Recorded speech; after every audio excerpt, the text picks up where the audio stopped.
Welcome to Mystic Realms Recap. Links are in the description below. Please show some love of the author and me.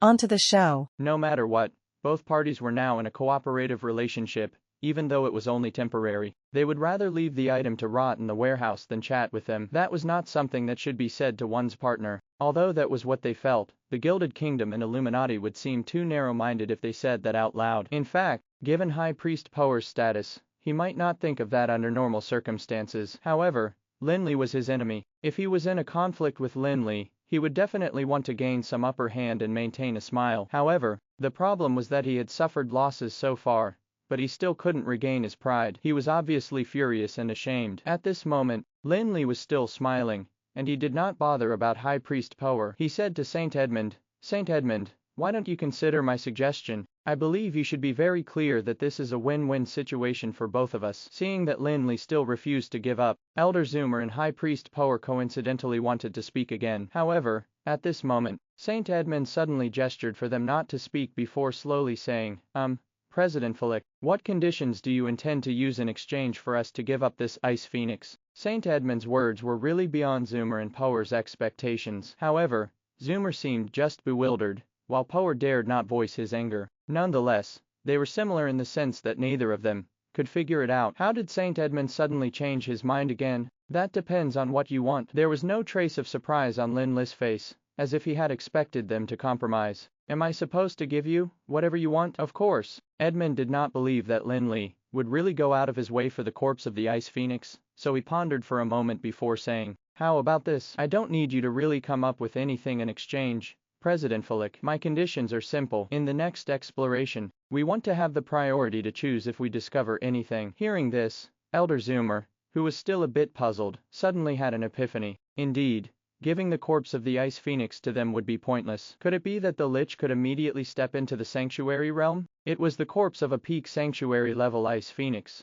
and turning it into an undead creature using just a peak legendary level Lich within a short period of time was probably impossible. Hence, handing over the corpse of the Ice Phoenix to the other party would not result in a huge impact. Elder Zoomer still remembered that, when he met with the Tower of Dusk's team, the other party had said that they had come here to look for a magical weapon. Of course, it was fake too, but it was certain that the other party had to have come here to look for something important, perhaps some special magical weapon or equipment. Magical weapons and Ice Phoenix were different, and if they could get the former, they could definitely put it to use somehow. It was like the difference between a sharp sword and a sword billet. Perhaps an excellent sword billet could be used to create a brilliant sword, but that would take a long time. Meanwhile, a sharp sword could be used for killing immediately. Saint Edmund used the corpse of the Ice Phoenix in exchange for the priority to choose. In Elder Zoomer's opinion, Saint Edmund had obviously done it on purpose. If the Tower of Dusk was really out to get a powerful magical weapon or equipment, the other side would use the priority right to prevent them from getting it. Of course,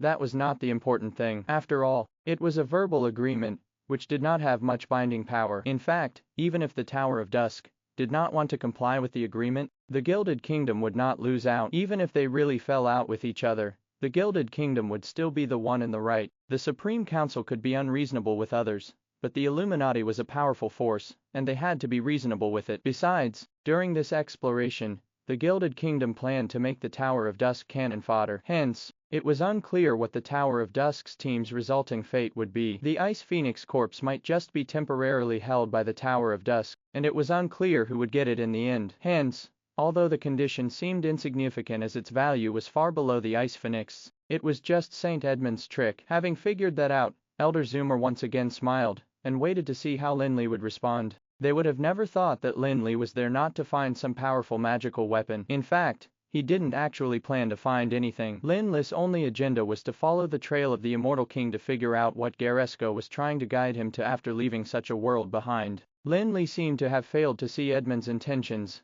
and he simply resolutely answered, "Sure, deal." After agreeing to Edmund's terms, Lin Li nodded at Ufalusi, who had been waiting at the side. Ufalusi immediately scurried towards the corpse of the Ice Phoenix excitedly, and raised his staff to chant an incantation. As he did so, a huge black hole appeared beneath the Ice Phoenix's corpse, dragging it into Ufalusis' undead space. Afterwards, both teams set off again towards their destination, and Elder Zoomer took the opportunity to pull High Priest Power to the side to explain to him Saint Edmund's intentions. Finally, High Priest Power looked less sullen. Meanwhile, Lin Li called Norfaller, who had just stepped into the sanctuary realm, whispering some instructions to him. Next, Norfaller left the team alone quietly. If he only received the corpse of the Ice Phoenix after defeating it, how could it be enough? Back then, he had only heard a little bit about the Ice Phoenix in the Endless World game. Legend had it that the Ice Phoenix had an extremely unique power, hence, it would never be able to give birth to its own offspring in its lifetime. However, after its death, it would attain nirvana and give birth to itself. All the previous experiences made Lin Li feel that there were too many things in Anral that were similar to the Endless World. In that case,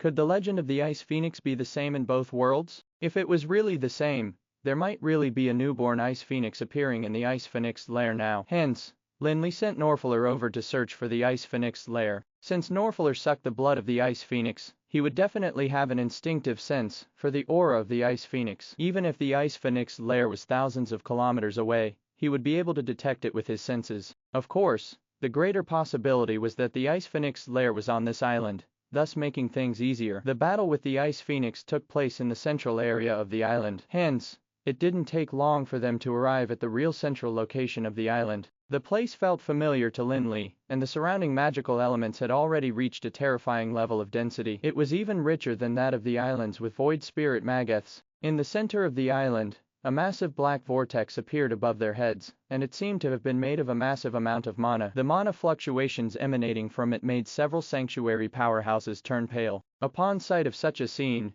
Lin Li immediately understood that it was no wonder there were so many strong magical beasts on this island that could attract the Ice Phoenix. Clearly, there was also some kind of mageth on that island, the Void Spirit Mageth or even another type of mageth that was more powerful than the former. In short, it was definitely a mageth above the Divine Smith level. There was a black, bottomless crypt corresponding to the position of the large mana vortex. It was just like a massive mouth that was devouring heaven and earth. The depth of the crypt was not visible to the naked eye, and even if one tried to use their mental strength to probe, it would be impossible to reach the bottom. Fortunately, the members of both teams were above the legendary level, so they had a large amount of mana that was enough to support them to maintain their flight for a long period of time. Otherwise, if they fell, it would definitely be fatal. When the team from the Gilded Kingdom arrived next to the crypt, Elder Zoomer looked at Lin Li and said, "President Fulik, this is our destination for this exploration. We'll head down first. After all, we know this place better." Although the Gilded Kingdom's intention was to have the Tower of Dusk's team be their cannon fodder, anyone who was made to go down first would be wary in this situation. Getting the other party to take the lead in reconnoitering, when trying to make them cannon fodder, would be the silliest thing to do, unless the other party were fools. Hence, it was sometimes good to take the lead, especially when one was aware that the situation ahead was not that dangerous. After speaking to Lin Li, Elder Zoomer and his company cast the power of flight to fly down towards the crypt. All of a sudden, their figures surged into the bottomless crypt like dumplings, making the scene look spectacular. After flying into the crypt, High Priest Power had a look of derision on his face, and he seemed to be gloating too as he said to Elder Zoomer, "The vast majority of those people in the Tower of Dusk have just reached the legendary realm a short while ago. With their low strength, I'm afraid it won't be that easy to safely fly to the bottom." "You can't say that.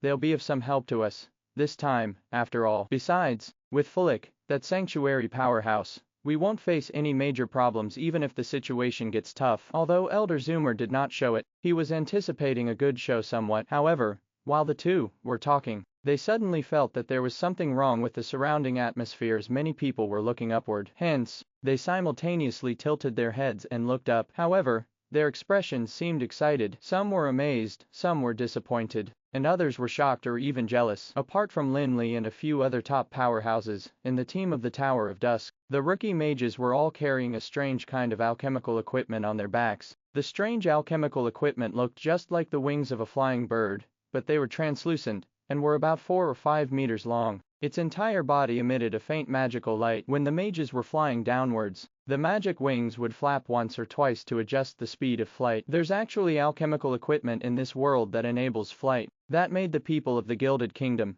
who had always been proud of their level of alchemy, a little unable to accept it for a while. There were even a few people who were so distracted by the surprising sight that they accidentally hit a rock wall and almost fell to their deaths. High Priest Power, who had snapped back to his senses, now had bloodshot eyes, and it was as if he wished he could go and snatch the magic wings immediately. It was not that he had never seen any precious items before, but the magic wings were just too useful. and he had no choice but to be jealous. Although using the power of flight to fly was not difficult for legendary mages, the mana consumption was rapid and continuous. Perhaps the mana consumed during a short flight might not be compared to the powerful magic spells, but the mana thus consumed was definitely terrifying. After all, not everyone was as impressive as Lin Li. However, the magic wings of the Tower of Dusk definitely consumed a large amount of mana, in the opinion of High Priest Power and the others, but it was almost negligible. To them, it was simply incredible. There had always been a saying in Anral, one would get how much they put in. Flying would require them to give in a corresponding amount of mana,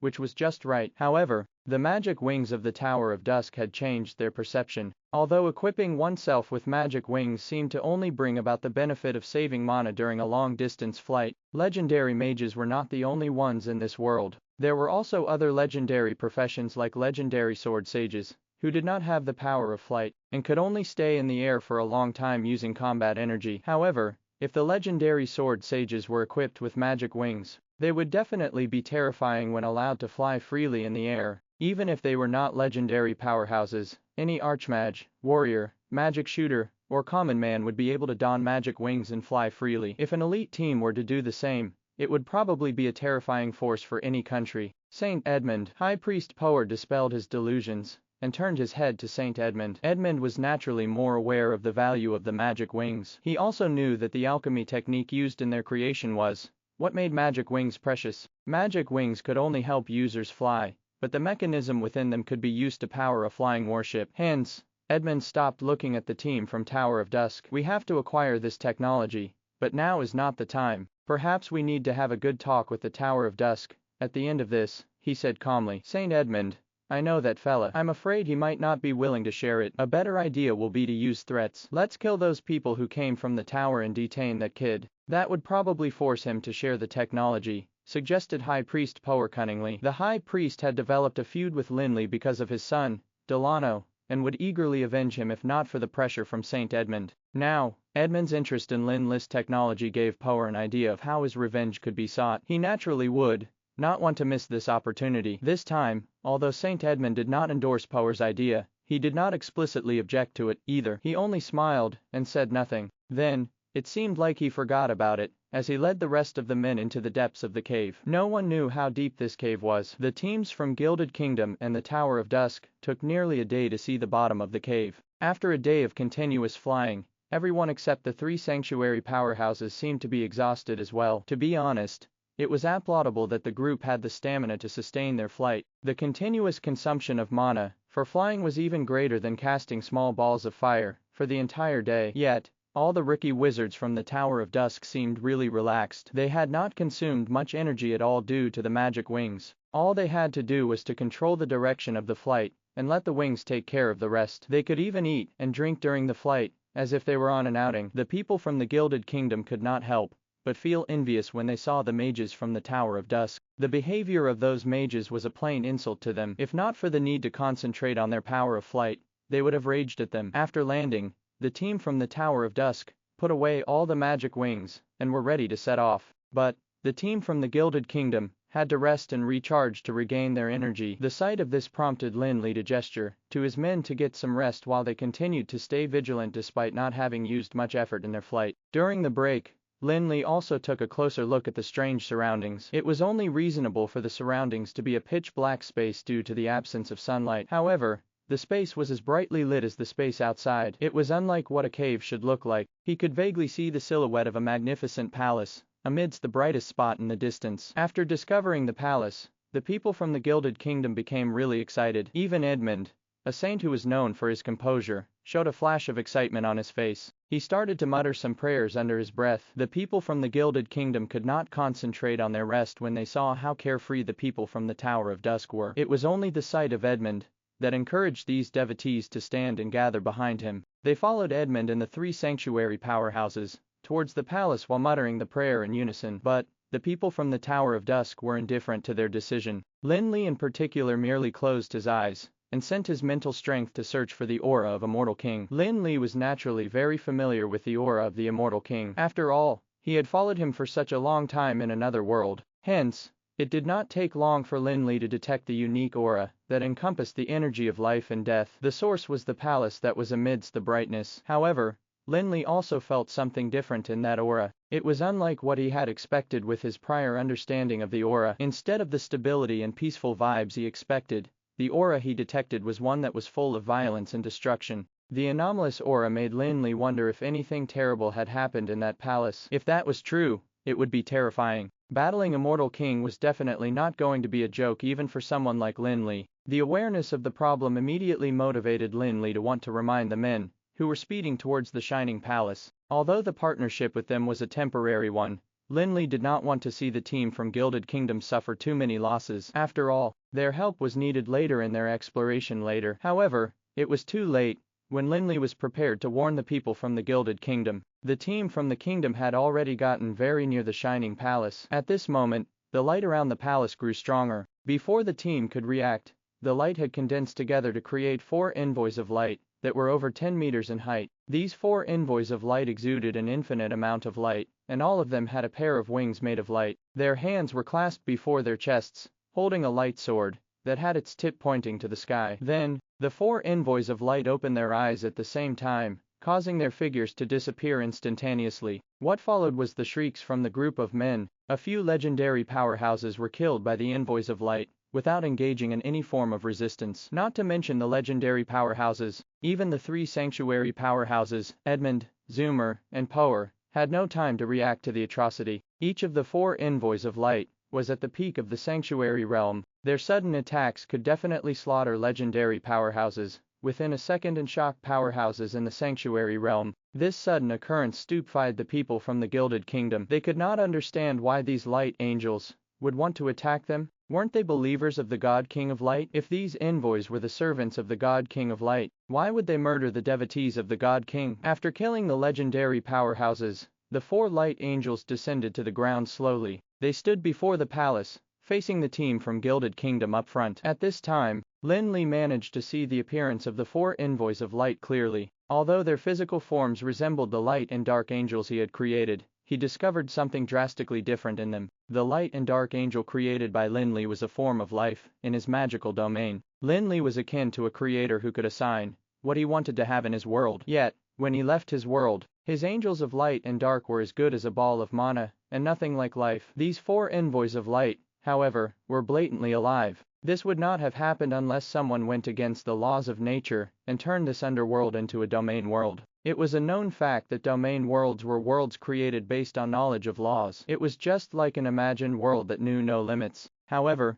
being an imagination, nothing could be transferred to the real world. Lin Li believed that neither a mortal king nor Garesco would have the ability to transform the real world with their imagination. More importantly, these 4 envoys were not just ordinary life forms. Each of them had power close to the peak of the sanctuary realm. They had to have been created by an invincible creator. While these 4 envoys did not continue their attack on the people from Gilded Kingdom, after they killed some legendary powerhouses, they stood neatly before the team. Although it seemed like they were standing on the ground, anyone who took a closer look would realize that their legs were a distance away from the ground. As if they were unwilling to be in contact with the dirt on the ground, the angels started to speak a string of very strange language. Their tone was of unfathomable indifference, as if they were faced with a group of insignificant ants. The language used by the 4 envoys of light puzzled everyone, for it did not seem to be any kind of ancient language that had been passed down. It was unlike any language in use in today's world employed by humans, dwarves, elves, or orcs that evolved from ancient languages. In these common languages, there would be elements of the past that could be traced back to a few thousand of years, into the ancient eras. The language used by the 4 envoys would definitely puzzle the world's most esteemed ancient linguists. That was because the language used by the envoys had already deviated from language patterns. No one could detect its history at all. There were 2 people among the men who were not as confused as the rest of them. They were Lin Li, the owner of the Book of Eternity and Garesco's inheritance, as well as Saint Edmund from Illuminati. Garesco had used many different kinds of language in his production of the Book of Eternity. He not only used the standard ancient language, but also the languages of the High Elves, dragons, and even Titans. When Lin Li visited the upside-down tower in the Sky Castle, he also laid his hands on a rich collection of linguistic books. Therefore, when he heard what the 4 envoys of light were saying, Lin Li immediately knew that they were using the Titan language. This language was not only used for communication, but also in divine writings, because every character and syllable in the language had the ability to carry the laws in the world. The language manifested invincible power. Any syllable could bring about a catastrophe to Anral. Ignorant and foolish ants, your actions have broken the peace of the divine domain. This will surely lead to the downfall of your entire race. Lin Li soon figured out what the four envoys of light were saying. However, he did not really understand what they meant. What is the divine domain about, and what catastrophe are they referring to? To be honest, although Lin Li knew that the four envoys of light were powerful, he thought that they were not powerful enough to bring about any catastrophe to Anral. He felt that any of the three arbitrators from the Supreme Council would have the power to kill the four envoys countless times. He even had the confidence that he would be able to take on a couple of them himself. Several legendary powerhouses of the Gilded Kingdom had been killed in seconds, but no one looked that flustered. In particular, High Priest Power was smiling incessantly before kneeling on the ground, and piously saying, "Envoy of Light, please forgive us for our rudeness. We are the most devout believers, and we have come to wake the Supreme God from his slumber." However, the words of High Priest Power did not impress the four envoys of light. In a tone that was full of majesty, the four envoys of light unanimously said, "The last believer of the God in the world died thousands of years ago. Unless he can be reborn, no one will be able to awaken the God. Your lies can't deceive us. They will only make you more despicable." High Priest Power did not understand what the four envoys of light were saying, and he simply felt that the tone of the four envoys of light did not seem too friendly. Hence, he was about to continue to say something. However, at this juncture, he heard Elder Zoomer calling him from behind, and suddenly looked up, only to discover that a sharp saber that emitted a bright light had appeared in front of him. Fortunately, High Priest Power was a true sanctuary powerhouse. After all, if he had been a pseudo-sanctuary powerhouse, he might have died under that saber. At the instant that he was attacked, the defensive magic spell that solidified on his body immediately reacted. An elemental shield immediately clashed with the light saber. However, the strength of High Priest Power was the lowest among the four sanctuary powerhouses, and he was barely close to the middle of the sanctuary realm. On the other hand, the envoys of light were already close to the peak of the sanctuary realm. The power of the saber was groundbreaking, and it instantly shattered the giant elemental shield into pieces. High Priest Power finally reacted, and at the instant that the elemental shield shattered, he immediately retreated. At the same time, the defensive magic spells were cast continuously. All of a sudden, the sounds of the magical shield shards filled the entire space. Finally, when High Priest Power could no longer retreat, Saint Edmund suddenly pointed his scepter forward, and a dim curtain of light immediately appeared in front of High Priest Power, shielding him from the saber. However, under the collision, High Priest Power was affected by the aftershock, and ended up vomiting blood. He looked extremely disheveled. "What are you still standing there for?" Saint Edmund hollered furiously as he waved his scepter, and began attacking the envoy of light. In the hearts of the people of the Gilded Kingdom, the envoys of light were the messengers of the god, and yet they were now asked to attack them. They were really at a loss for what to do. However, at this juncture, Elder Zoomer also launched an attack on the envoys of light after Edmund did. This time, the crowd also ignored the fact that the opponents were envoys of light, and immediately got into a battle formation, where they chanted incantations and cast magic spells. They were four sanctuary powerhouses, who were close to the peak of the realm, and being in the sanctuary realm was basically being at the top. Even a slight comprehension of the power of the gods would allow them to be superior to others. Although the Gilded Kingdom's team had broken the restrictions of faith, there was obviously still a considerable gap if they wanted to fight against the four powerful envoys of light. Although there were three sanctuary powerhouses in the Gilded Kingdom's team, Saint Edmund was the only one who could confront the envoys of light head-on. Elder Zoomer and High Priest Power were slightly inferior, especially High Priest Power, who was barely in the middle of the sanctuary realm. Previously, he had suffered some injuries, and thus was a little powerless during the battle with the envoys of light. Hence, as soon as the two parties clashed, the team of the Gilded Kingdom immediately lost the upper hand. Edmund was no longer as relaxed as he was when facing the Ice Phoenix previously. He was fighting two envoys of light alone, and could barely remain undefeated. However,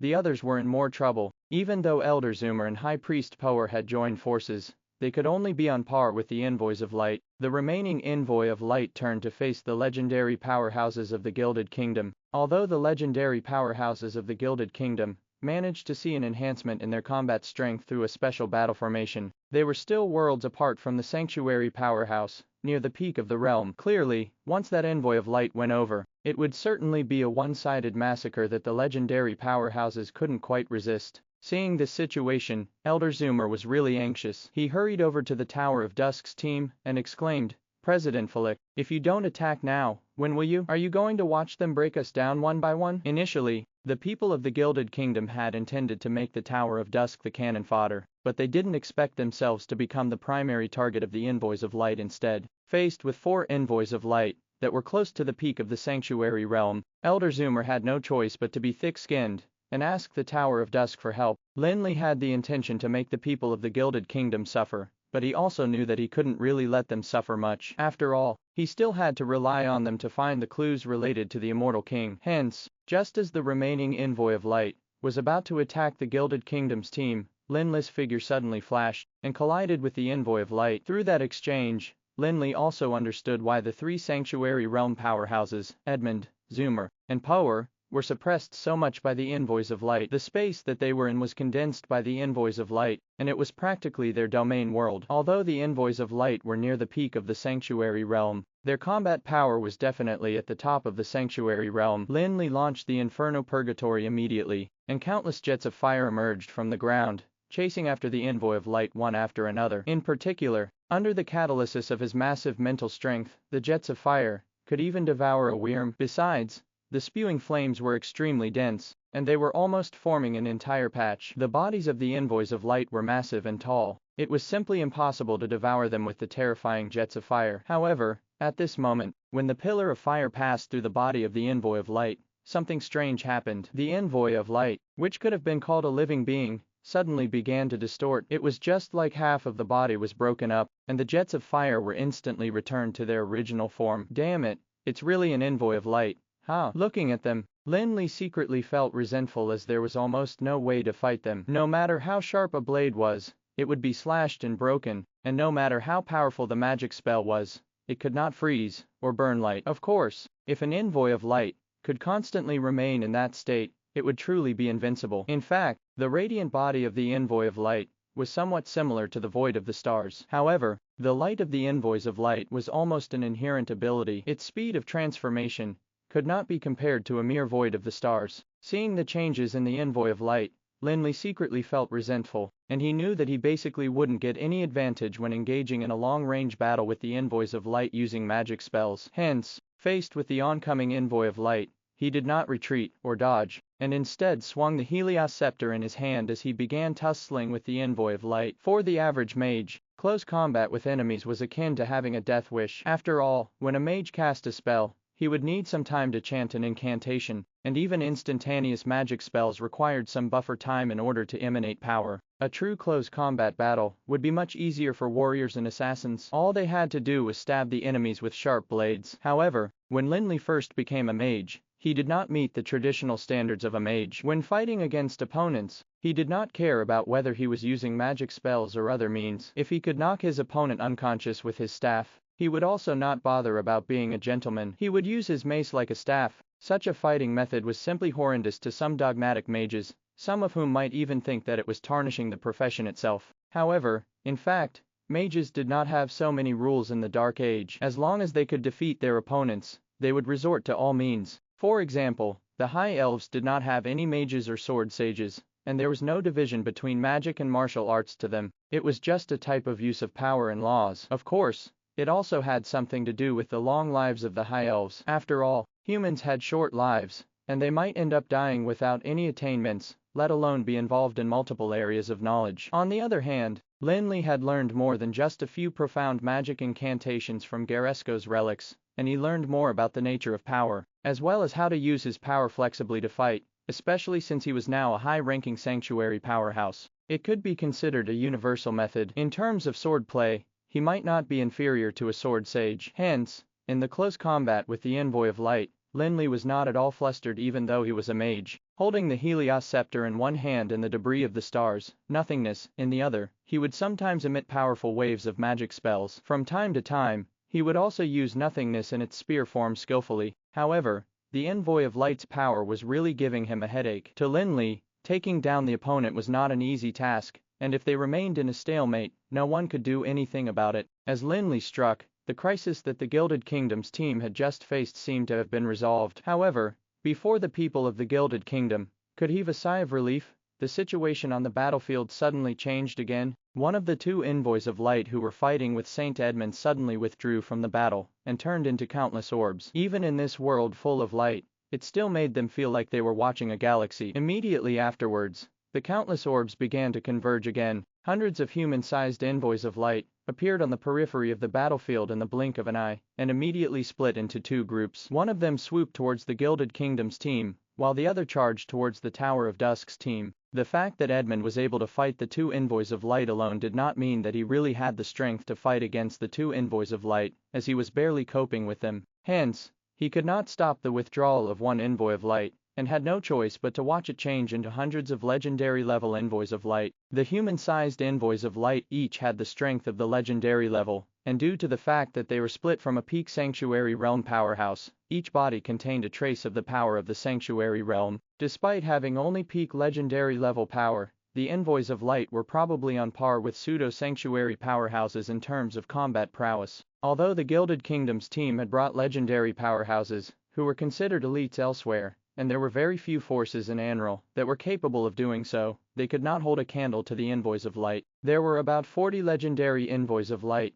rushing towards the Gilded Kingdom team, all holding light sabers in their hands. As they swung the sabers forward, a thick pillar of light descended from the sky and crashed into the battle formation of the Gilded Kingdom team like a magical crystal cannon. The members of the Gilded Kingdom's team were flustered. However, the legendary powerhouses of the Gilded Kingdom were naturally competent since they had been picked by Edmund and the others. Under the command of several commanders, the crowd quickly recovered from the panic and barely managed to stabilize themselves while facing the terrifying attacks of the legendary level envoys of light. However, there was an obvious difference in strength, and anyone could tell that there was no way to last for long. Upon sight of this scene, Elder Zoomer and the others looked extremely anxious. Lin Li struck to block an envoy of light just now, but there was no one to block the remaining ones for them now. Besides, the Tower of Dusk's team likewise was under the attack of more than 60 legendary envoys of light. Clearly, they were tied up and overwrought, perhaps because they had sensed that there were two top-level powerhouses in the Tower of Dusk's team. Conorus and Ufalusi, the legendary level envoys of light, were obviously putting in more effort on them. Seeing this, Conorus and Ufalusi immediately left the group and charged at the legendary level envoys of light to kill them. After all, the two of them couldn't deploy a magic net array and could not integrate themselves with the group of mages from the Tower of Dusk. Hence, they would rather fight by themselves, as they found that much more comfortable. Conorus, who had the perfect body, might not have stepped into the sanctuary realm, but his combat power was definitely not inferior to any of those who were in the early stages of the sanctuary realm. However, in the face of a group of peak legendary level envoys of light, Conorus had to focus fully and maximize his power. Conorus held the Eternal Frost Blade in his hand, and armor composed of magic runes appeared on his body. The production of such armor was an inherent ability of his perfect body. The magic runes were condensed, using nomological power, and had extremely high defensive power. Even if there were hundreds of magical crystal cannons, they would not stand a chance at damaging the armor even if they continuously bombarded it for several days and nights. Besides, the more incredible thing was that the armor could also absorb the power of the attacks and use it for self-recovery or attack. Conorus had the ability to use the rune armor only after he fused his soul with the perfect body to another level. This time, when facing the peak legendary level envoys of light, he did not dare to hold back any longer, and unleashed all of his power as soon as he rushed forth. At the same time, as a former ancient demon deity, the power that Conorus possessed was beyond the perfect body. In the battle with the envoys of light, Conorus wielded the Eternal Frost Blade while continuously casting various ancient magic spells, thus stopping 10 peak legendary level envoys of light by himself. On the other hand, Ufalusi also summoned Crimson the Humorous Wyrm, while a huge vortex of death opened quickly on the ground, attracting a large number of undead creatures, which surged out of the door of death like a huge flood. Those skeletal warriors and other low-level undead creatures were naturally unable to pose any threat to the envoys of light, but after the low-level undead creatures, some powerful undead creatures were also summoned. With Ufalusi's current strength, he was able to summon a large number of legendary-level undead creatures from the realm of the undead despite being below the sanctuary realm. Legendary-level humorous wyrms, liches, skeletal kings, and many other undead creatures began charging out of the door of death, surging towards the envoys of light. Since the power possessed by the envoys of light was not a pure purifying power like holy light, that could restrain undead creatures. The appearance of the army of undead creatures had effectively slowed down the envoys of light, thus buying valuable time to react for the rookie mages of the Tower of Dusk. In terms of individual strength, the rookie mages of the Tower of Dusk were really no match for the legendary powerhouses of the Gilded Kingdom. Although they had already gone through several vicious battles, and made obvious progress compared to when they first came here, it was still impossible for them to turn from rookies to elites who were experienced in battles. When the envoys of light charged over to the team, the rookie mages of the Tower of Dusk were truly at a loss for what to do. However, fortunately, Ufalusi and Conorus managed to buy time for them to react. Under the command of Doric, the deputy commander of the mages quickly formed a magic net array and activated all the large magical equipment that they had brought over. The first and most conspicuous one was the war shield, that was created using the magical crystal of the golden behemoth. It could be considered a holy grail of defense. After the war shield was activated, an earthy yellow defensive force field enveloped the entire team of the Tower of Dusk. Although the earthy yellow light film seemed to be very fragile, when the attacks of the envoys of light fell on it, the power of the war shield was instantly revealed. The pillars of light from the envoys of light managed to only result in some ripples on the earthy yellow film of light when they bombarded it. On the other hand, the power of the pillars was transferred to the ground with the ripple. With the protection of the war shield, the mages of the Tower of Dusk felt a greater sense of security and began putting their skills to use. Although their respective individual strength was not comparable to those of the elites of the Gilded Kingdom, their powers were perfectly fused together through the magic net array, as if they had become peak legendary powerhouses with infinite mana. Seeing this scene, the people of the Gilded Kingdom were full of jealousy. Initially, they found it strange and wondered what the Tower of Dusk's team brought those burdensome devices there for. However, they now realized that they were not burdensome at all, and they were just like a magic tower. At the same time, after seeing the power of the war shield, they got even more curious and expectant about the other pieces of large magical equipment that the Tower of Dusk had brought over. At this time, while muttering and complaining,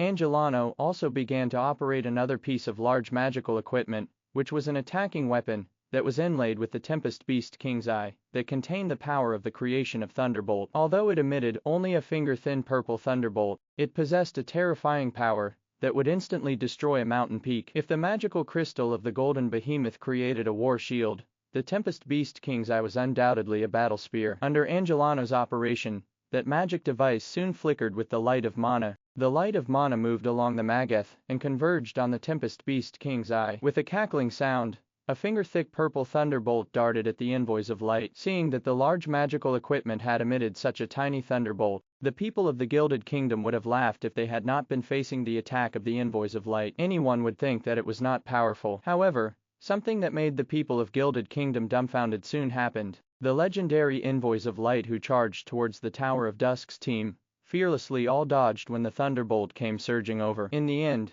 an envoy of light who couldn't dodge in time was struck by the thunderbolt, which rendered his body powerless as he was blasted into ashes in an instant. Even then, the envoy of light that had been blasted began converging again in the blink of an eye. Anyone could tell that he was injured by the thunderbolt. Now, the people of the Gilded Kingdom were astonished. They even couldn't help but wonder what it would be like if that insignificant thunderbolt had hit the kingdom's alchemical battleship. With the powerful defensive power of the war shield and the creation thunderbolt of the Tempest Beast King's Eye, as well as the two powerhouses Conorus and Ufalusi, the team of the Tower of Dusk was in a much better situation than the team of the Gilded Kingdom, even though they were facing more legendary level envoys of light. Even in the battle with the envoys of light, the team of the Tower of Dusk still had the capacity to launch counterattacks against the enemy instead of being passive and defensive like the team of the Gilded Kingdom. However, no matter what, the main factors in the situation were a few sanctuary powerhouses. If they were too slow, neither the team from the Gilded Kingdom nor the team from the Tower of Dusk would be in a good state. At the beginning, when Edmund was facing the attack of two envoys of light, he basically could not channel any attention to think about anything else. With the departure of an envoy of light, the pressure Edmund was under was reduced quite a bit. Although he still couldn't defeat his remaining opponent, he wasn't tense at all times. At this moment, he began to consider how exactly they would be able to defeat the four envoys of light. Flick, where is that vampire of yours? Why isn't he out yet? At this moment, High Priest Poa recalled that there was still a vampire who had just advanced to the sanctuary realm over at the Tower of Dusk. However, at this moment, he had already gone somewhere. It was no wonder he had been feeling that something was amiss with the battle. In fact, High Priest Power was well aware that there would not be any effect on the situation even if he had another sanctuary powerhouse to fight alongside him under such circumstances. After all, the Envoys of Light were already peak sanctuary powerhouses, while Norfaller had only just reached the sanctuary realm. High Priest Power was worried that the Tower of Dusk might have hidden the sanctuary-level vampire for the sake of a conspiracy against them, especially since vampires were known as natural assassins. A sanctuary-level assassin hiding in the dark was too horrifying. However, Lin Li appeared unconcerned about High Priest Power's words, and while circling around his opponent, he indifferently said, "I have my own arrangements for my subordinates. Don't bother about it, High Priest Power." High Priest Power bore a grudge against Lin Li, and now that he was faced with such a situation where the Tower of Dusk's team was hiding their strength, he felt even more resentful. However, although he was teaming up with Elder Zoomer to deal with an Envoys of Light, he couldn't do it as easily as Lin Li, and would nearly have his head cut off by an Envoy of Light if he wasn't careful. Hence, despite cursing in his heart, he did not dare to put his life at risk, and had no choice but to suppress the resentment for the time being. However, at this moment, Saint Edmund used a dark thunderbolt to force his opponent to back off temporarily before loudly saying to them, "Now, follow my arrangements. Zoomer and Power, stay close to me, and lure your opponents over. Flick, you too. The three of you try to buy me some time, and stall these three Envoys of Light. For the other teams,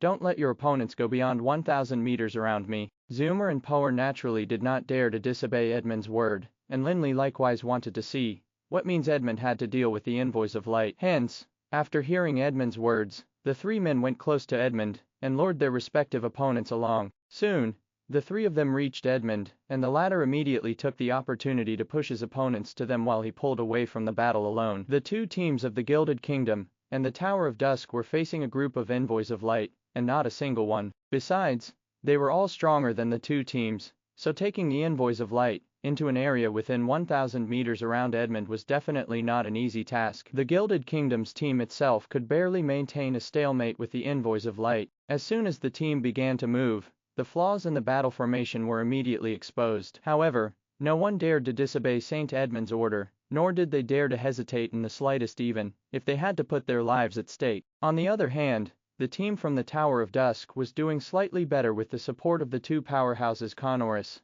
and Ufalusi as well as the powerful and large magical equipment. However, they at least managed to bring their respective opponents into the range as Edmund instructed them to. The team of the Gilded Kingdom even suffered some casualties because of it. Seeing that all the Envoys of Light had entered the range he had set, Edmund immediately flew into the air, raised his scepter high in his hand, and rapidly chanted a long string of incantations. The language that Edmund used was the same ancient Titan language that the Envoys of Light had used previously. Now, he was chanting runes that condensed countless entities in space, emitting a strange light that scattered everywhere, and caused the entire space to shake violently. As Edmund chanted the incantation, the four Envoys of Light who were fighting with the crowd below also suddenly began to change peculiarly. Firstly, it was as if the light that their bodies emitted seemed to be suppressed by a mysterious force, and the speed of conversion gradually became much slower. Next, the radiant light that enveloped their bodies also gradually became dimmer, and the light wings on their backs began to lose their glistening feathers that were condensed by light. Despicable human,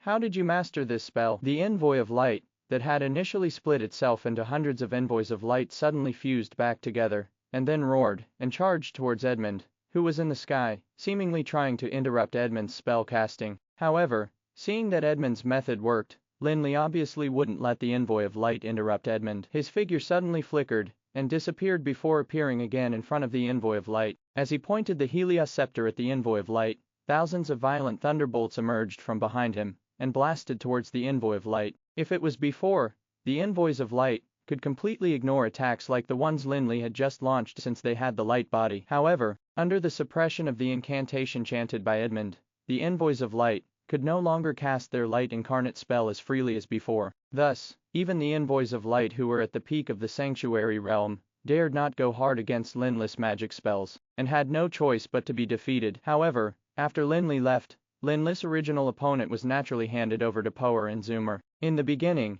there were three sanctuary powerhouses going against three Envoys of Light, but now it was just Power and Zoomer against 3 envoys of light. With Power's and Zoomer's strength, they were instantly put in a crisis. Damn it, you did that on purpose. High Priest Power dodged the attacks of the envoys of light pathetically. There were even some wounds on his body because he had been slit by a sword. He was immediately furious again. Lin Li didn't even bother to pay attention to High Priest Power, and he simply opened his domain world and chased the envoy of light who had been forced down. Just now, he had received a message from Connorus through spiritual contact. The latter hoped that he could take this opportunity to capture the 2 envoys of light. If this had been in the past, Connorus' words would have been a joke. The envoy of light was a powerhouse, who was near the peak of the sanctuary realm, not some random beast. Lin Li had put in a large amount of effort to be able to contend with it, and although he seemed to be having an easy time, he knew the dangers that were involved. However, things were different now. He had no idea what Saint Edmund did to make the power of the envoys of light plummet. Besides,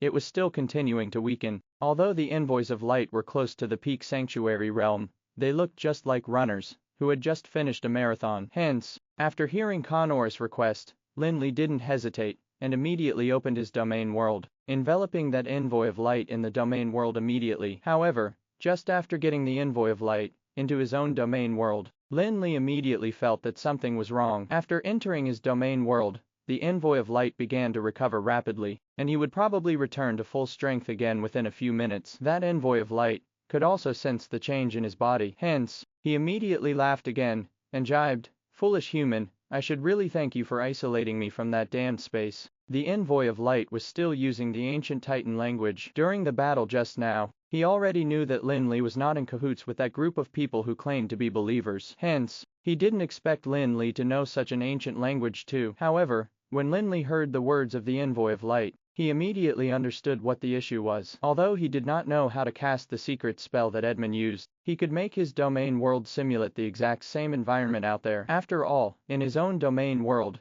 he was the deity of the world, and there was no need for him to use an incantation to use his laws at all. He could change everything with a mere thought. Lin Li immediately dispersed his mental strength and spread it outside the domain world. In the blink of an eye, he could see all the changes in that space clearly. As a high-ranking sanctuary powerhouse, he had already had a considerable level of mastery of the world laws. It was not much of a problem for him to detect the subtle changes. Immediately afterwards, there began to be changes in Lin Li's domain world. The envoy of light, who was still waiting to regain his power and then seize this domain world, suddenly felt the previous changes happening to his body again. He instantly knew that what he had said just now caused him to be in trouble. He had a chance to get out of the trap, but because of a moment of complacency, he let his mouth slip. How could the arrogant envoy of light stand it? After feeling ashamed and furious, the envoy of light immediately maximized his power and constantly wrecked Lin Li's domain world, seemingly trying to destroy it before he lost power. However, Lin Li's domain world was not a single world that was constituted by just 1 or 2 laws like those of other sanctuary realm powerhouses. In this domain world, Lin Li had used the 7 basic laws of earth, fire, water, wind, light, darkness, and chaos. Those were the 7 basic laws of the real world. The real Anral was evolved from the 7 basic laws of earth, fire, water, wind, light, darkness, and chaos. Although Lin Li's domain world could not yet be compared to the real world, its solidity was not something that the envoy of light could break. Besides, the envoy of light was still in his domain world and was subject to considerable restrictions even though it had yet to be incorporated into the laws of the domain world by Lin Li. Although Lin Li engulfed the envoy of light using the domain world, it still seemed to people outside that he was fighting the envoy of light. That was how incredible Lin Li's domain world was. The fact that he had used the basic world laws was the very reason he could easily simulate the environment of the outside world. Those whose realm did not surpass his level would not be able to see any changes. Edmund might be able to see something, but Edmund had spent all his energy on casting that secret spell now. Lin Li continued to fight with the envoy of light, while keeping his eyes fixed on the other 3 envoys of light. Right from the beginning, he had been very interested in finding out what exactly the envoys of light were. Now that Connorus said that he had a use for them, he would naturally catch as many as he could. At this moment, Edmund, who was in midair, had already reached the final juncture of casting his spell, and a huge illusory god statue, which was the incarnation of the ancient god's chaos willpower, that was a sacrifice of the Illuminatus Chaos Sanctuary, appeared behind his thin and dry body. The incarnation of the chaos willpower was nearly 100 meters high, and there were 2 horns on his head, as well as 8 arms on his back like he was a spider. He was holding a sharp weapon in each hand, either a sharp sword, a giant axe, a staff made of dragon skull, or the Titan dragon spear. Logically speaking, the envoys of light were the divine servants of the ancient gods, and thus the chaos willpower should be a wisp of the will of the ancient gods. Hence, there should be no conflict between the two. However, the incarnation of the chaos willpower that Edmund summoned seemed not to remember the existence of the envoys of light at all. After the appearance of the incarnation of the chaos willpower, a pair of huge palms quickly formed a secret hand seal in midair. A pale power from the void immediately descended into this space. From the moment the incarnation of the chaos willpower appeared, the envoys of light had already lost the power to resist, although they knew that it was only an illusory image. The fear they had towards the ancient gods came from the bottom of their hearts, and they dared not think of resisting at all. When the incarnation of the chaos willpower cast the powerful secret spell, the envoys of light began shivering while being all huddled up on the ground. They wailed continuously. At this juncture, the envoy of light in Lin Li's domain world was not affected by the incarnation of the chaos willpower, hence, he did not behave the same as the three envoys of light outside. Lin Li didn't want to let Edmund and the others find out that he had captured the envoy of light, so he immediately simulated an incarnation of the chaos willpower in his domain world as well. After all, he was the supreme god in his domain world, and it would be a piece of cake for him to simulate the chaos willpower. With the appearance of that incarnation of the chaos willpower in the domain world, the envoy of light also immediately huddled up on the ground like its three other counterparts. He was too weak to resist. At this point, Lin Li also knew that the final moment had arrived, and if he didn't hurry and seize the opportunity, the other party would probably die and turn into dust. Indeed, as the incarnation of the chaos willpower cast a spell, the three envoys of light outside began to dissipate rapidly like snow and fire. Their bodies, which were initially nearly 10 meters tall, started shrinking while becoming distorted and transparent. They were almost going to disappear. At the last juncture, Lin Li suddenly opened his domain world and pulled the nearest envoy of light into it. None of those present noticed that there was any difference between that envoy of light and the rest. All they saw were 4 envoys of light howling and shrieking while vanishing entirely. Indeed, they completely dissipated, and even the 2 envoys of light in Lin Li's domain world also vanished without a trace. However, as the creator of the domain world, Lin Li could totally turn back time in the domain world and condense the envoys of light again. After everything was over, Saint Edmund also descended from the sky. He glanced at his team from the Gilded Kingdom and calmly instructed them to start reorganizing themselves. However, while everyone else began to rest and regroup, Edmund did not slack off, and instead went to the spot where the envoys of light had dissipated. Once again, he chanted an incantation, and the light that had dissipated in space also began to condense. However, the envoys of light did not appear this time, and there was instead just a solar sphere that hovered in space. A blurry figure began to appear in the solar sphere. Upon sight of this, Lin Li immediately thought that Edmund was probably using some kind of secret solution to get some information from the dissipating envoys of light. Hence, he immediately strode towards Edmund and looked at the solar sphere. Seeing that Lin Li was walking over to him, Edmund did not avoid anything, and simply nodded, and said, "President Flick, the images in this solar sphere are some of the memories possessed by the envoys of light. Unfortunately, I don't have a complete mastery of this secret technique, hence, I can't obtain complete information." At this point, Lin Li was fully focused on the images in the solar sphere. Although it was just like what Edmund said about there being lapses in the scenes in the solar sphere, the information revealed still made him secretly surprised. There was an amazing battle displayed in the scene. Although they could not see the parties involved in the battle, the sounds were shocking. "Saint Edmund, I wonder if you know who the 2 parties engaged in the battle are?" Lin Li asked, concealing his surprise as if nothing was wrong. In fact, when he asked, he already had a vague speculation that he had to confirm with Edmund. Looking at the image in the solar sphere without even turning around, Edmund said, "It should be the owner of the envoys of light." According to the Illuminatus classics, the god fell into a deep slumber after a battle. I think it should be this one. Just a deep slumber. Is it just sleeping inside this palace? Although Lin Li's tone hadn't changed significantly, his brows were slightly furrowed. He didn't sense a very powerful aura from that palace. But thinking about what High Priest Power had said to the envoys of light just now, he had to clarify things. Hearing Lin Li's question, Edmund hesitated a little, knowing that Lin Li had recalled everything he said to High Priest Power. Hence, he couldn't deny it, either. He simply ambiguously answered, yes and no. "In that case, Saint Edmund, don't you think your answer doesn't seem to make much sense? Well then, I will assume that you came here just to awaken your god. It's a shame I don't believe in your god, so in order to avoid offending your god when the time comes, I think it is better for us to leave now. Lin Li was not trying to spite Edmund into telling the truth. In fact, he already had an answer after seeing his behavior, and thus immediately planned to escape. He was well aware his relationship with the Gilded Kingdom was hostile, and now that they were going to awaken a god, he obviously had to leave before the god attacked him. Wait a minute, Edmund hurriedly called out to stop Lin Li. During the battle with the 4 envoys of light just now, he had already witnessed the strength of the Tower of Dusk. How could he let such a powerful helper leave him at this point? Lin Li had turned around to leave, but after hearing Edmund's words, he slowly turned around and said, "Saint Edmund, is there anything else? Or are you planning to force us to stay behind?" "Ha,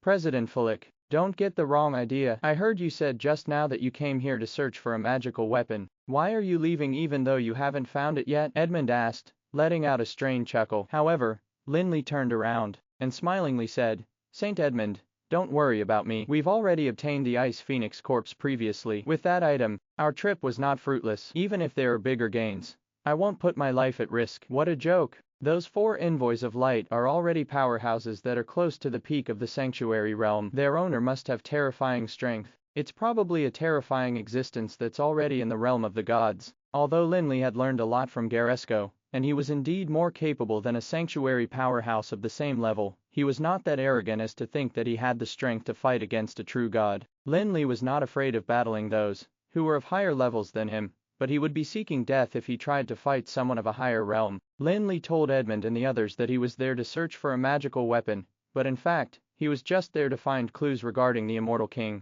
Risking one's life by engaging in a deadly confrontation with a powerful existence that might possess a god's position for the sake of a clue that was not yet certain to be useful, was a huge loss in Lin Li's opinion. "Saint Edmund, you are well aware that the relationship between us is strained and hostile. I'm afraid I'm the first person who will have to be dealt with. If you were in my place, would you continue to go on?" Lin Li didn't hide it at all, and made his concerns clear. He felt that there was nothing to be ashamed of, and he wasn't willing to suffer for the sake of pride. "President Flick." Edmund hesitated for a moment before continuing, "You might have misunderstood. Our action this time is just an arrangement for the future. Awakening the god is what we, the Illuminati, will do in the future. For now, we just have to go in and retrieve the sacred relics that have fallen inside. I'm sorry, but to be honest, this explanation of yours doesn't seem that credible." Lin Li naturally wouldn't really believe all of Edmund's claims. Who knew if they would awaken the ancient god by then? If something like that really happened, he couldn't possibly go and accuse them of not keeping their word. A loser had no right to accuse the victor. Lin Li's words made Edmund look a little conflicted,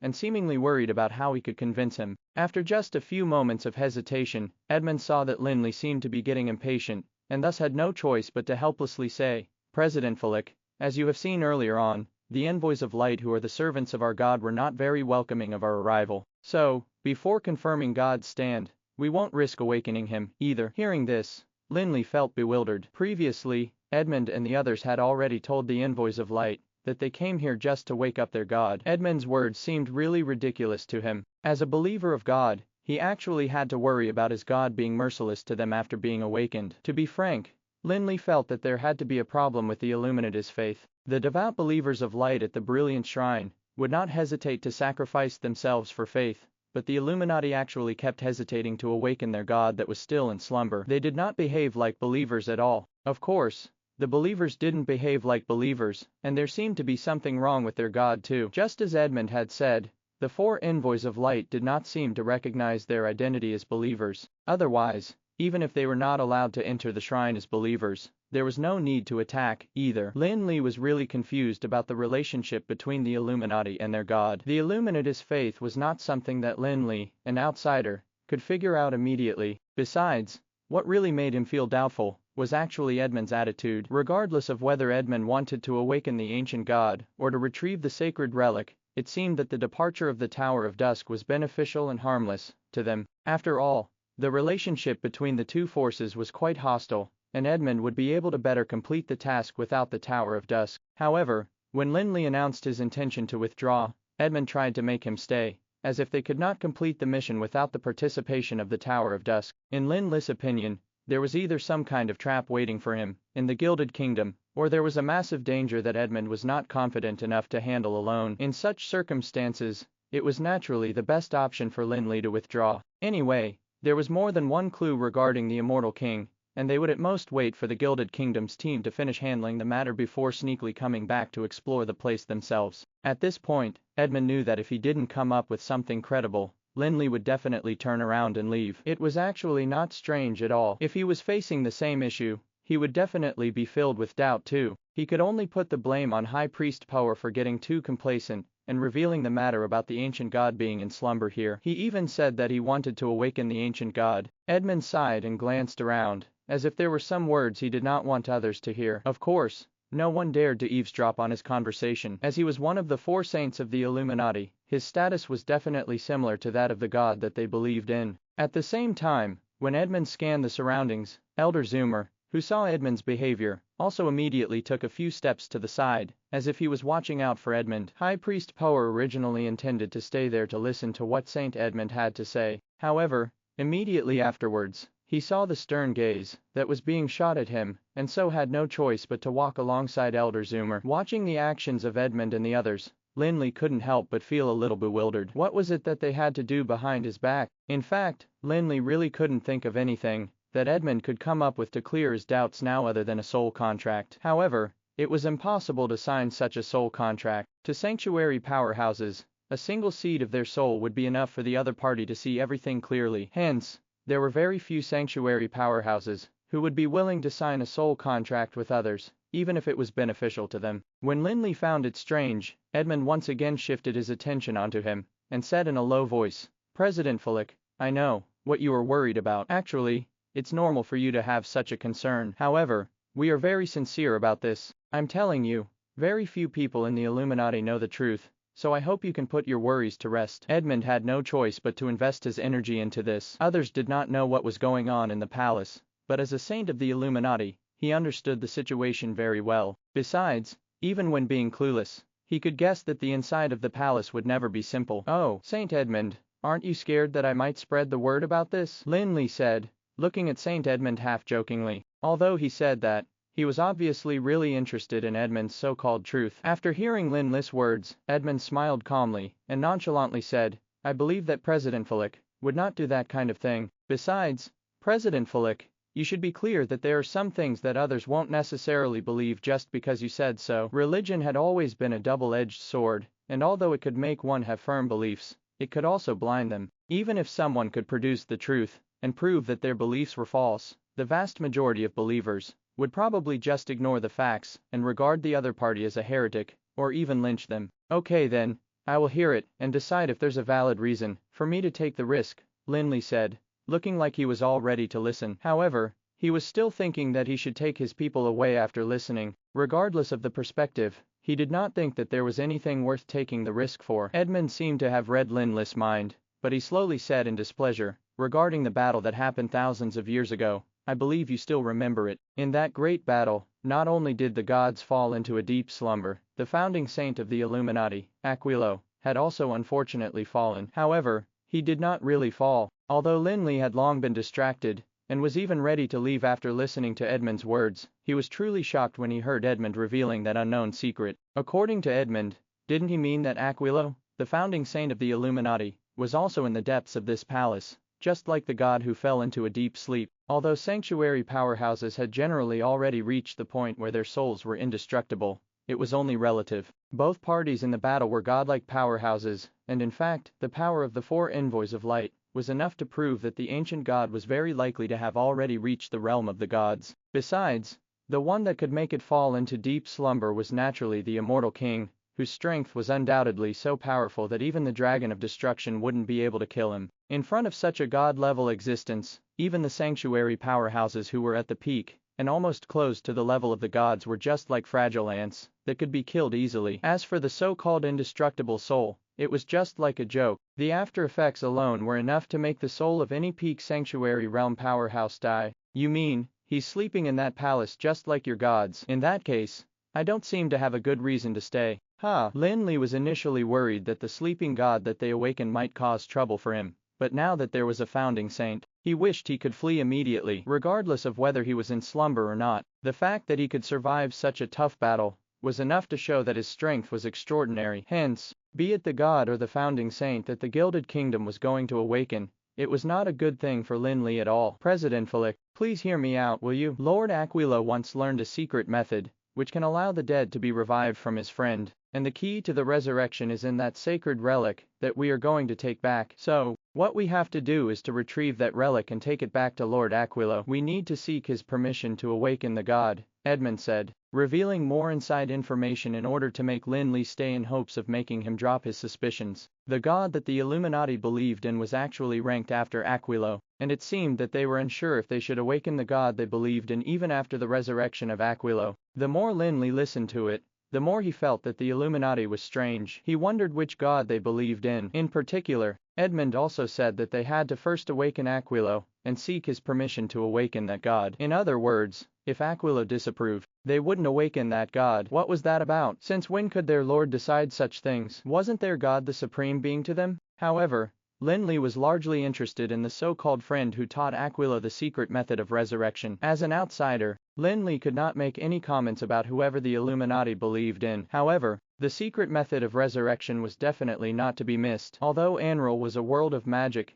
death was irreversible there too, and that did not refer to physical death, but a true annihilation of one's body and soul. If one died physically, they could still turn into an undead creature and live on in another form. However, if both their physical body and soul died, that would be complete death. Even the gods probably would not be able to bring a completely dead person back to life. In that case, how did the founding Saint Aquilo die? In the god-level battle, even sanctuary powerhouses were considered insignificant and would be destroyed easily. Hence, the secret method would be a miracle even if it merely let Aquilo retain a trace of the soul brand. Lin Li knew he could not find out much about that secret method, but he didn't think it would be of much use to him, either. After all, if only a wisp of soul brand was left, and he had to wait for others to resurrect him after being trapped for thousands of years, it would be better to just die. However, he was still very interested in the so-called friend of Aquilo who could create that secret method. What kind of person can actually create such a secret method? Is the friend of your lord another deity? Despite knowing that Edmund probably wouldn't lie to him about that, Lin Li's tone was still apprehensive. Edmund originally planned to just brush him off, but he didn't expect Lin Li to be that interested in the secret method. He even asked about the person who taught Aquilo that secret method. He hesitated for a moment, and seemed to be calculating in his heart before he added, "That person is the one who caused the Great War, and ultimately suppressed the will of our god." You mean, well, since he was a friend of your lord, how could he have suppressed the god you believed? Lin Li almost blurted the name of the immortal king, because it was a bit too unbelievable. The immortal king was actually friends with the Illuminatis founding saint, and even taught him the secret resurrection method. He even ended up getting into a conflict with the Illuminatis founding saint, and suppressed the god. Judging from Lin Li's expression, Edmund could tell that something was wrong, hence, he immediately exclaimed, "I can't tell you everything about what happened during the process all in one go now, but Lord Aquilo seemed to have been able to predict what would happen. Hence, he left behind the resurrection method. The resurrection of Lord Aquilo is also the Illuminatis goal, for the past few thousands of years, and for the sake of achieving it, we are willing to pay any price." Just now, Lin Li doubted the Illuminatis' faith, but now that he had heard Edmund's words, he felt that his imagination was still too lacking. It seemed that the god whom they believed in was of a low status in their hearts. At least, he was inferior to the founding Saint Aquilo. The Illuminati would do whatever it took to resurrect Aquilo, but they were clearly not that sincere in awakening their god. Perhaps the Illuminati worshipped Aquilo rather than the god. "So, what else do you know about that friend of your Lord Aquilo?" Lin Li asked in hopes to find out more about the immortal king from the Illuminati. After all, that was the reason he was there. Besides, in his opinion, there would not be a need for him to join the adventure later if he could find out the answer he had been looking for from Edmund. Edmund did not expect that Lin Li would be so interested in that person, but it was a good thing in his opinion. "Hence," he said, "we have some information about this person, and it's said that he came from Anral. He is definitely the only human who can have that kind of strength and power." Lord Anral not only became friends with him, but even learned a lot of profound theories and information about magic from him. "What? He's not a high elf?" Edmund's words took Lin Li by surprise, and he couldn't help but lose his composure a little and ask that question. Lin Li had always thought that the one who had suppressed the god of the Illuminati was the immortal king, and he had indeed found this place by following the trail of the immortal king. However, Edmund claimed that it was a human mage. Could it be that the immortal king is a human? All along, the immortal king had been in a form of a high elf, in the relics of the high elves, as well as the ancient records. Hence, be it Lin Li or the Dark Age historians, and everyone else in Anral, they all thought that the immortal king was a high elf. After all, the High Elves dynasty was almost created single-handedly by the immortal king. How could the immortal king not be a high elf then? Besides, after the High Elves ruled Anral, they did not give the humans any privileges at all. In fact, they were even harsher and more cruel to humans as compared to the other races. That was also the reason that the era of the High Elven dynasty was called the Dark Age by the later generations. However, Edmund now actually said that the person